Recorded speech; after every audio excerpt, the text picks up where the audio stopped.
Grabe pala. Pag may alaga ka palang mga pusasing. Ito 128 reals ang bili ko niyan sa online. Saka ito. Yan. Talagang hindi nila feel. Kahit yung mga pusa ko sa labas. Ang hirap silang kainin yan. Kaya syempre, itong paborito nila, ito na naman ang pinabili ko. Salamat sa taga-bili. Doon kina ate yung at kina ate Nor. Tapos liter sand. Kasi tatlo sila, mabilis ako sa liter sand. Ayun, may konti pang tira. 20 kg. Tapos ito 195 reals. Tapos ito yung mga in-order ko sa online.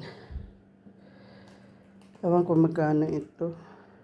Mahal din ang pagkabili ko niyan. Ito yung medyo mura lang. 128 reals. Kaso ayaw talaga nila nito.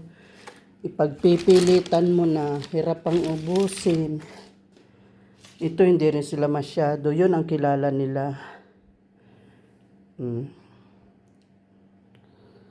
Kaya mahirap din pala mag-alaga ng mga pusasing. Ang kaaarte, mas maarte pa sa tao. Ako'y nag-iisang linggo ang ulam sa ref.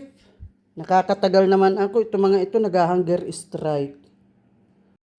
Siyempre, bukod sa treats, binilhan ko nito kasi si Nora at si Vilma, maliliit pa, bagong anak ni Mingmering Mingming, ay kailangang mabigyan.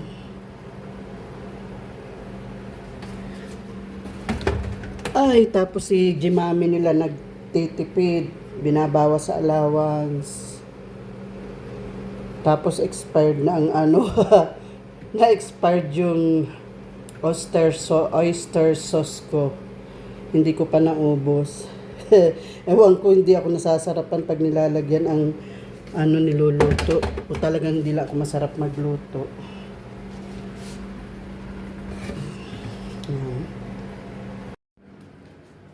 Ano, gising na ikaw at nag-milk ka na?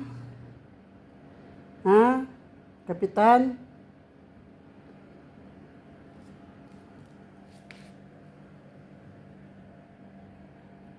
Kalilinis ko lang ha. Grabe kayong magkalat.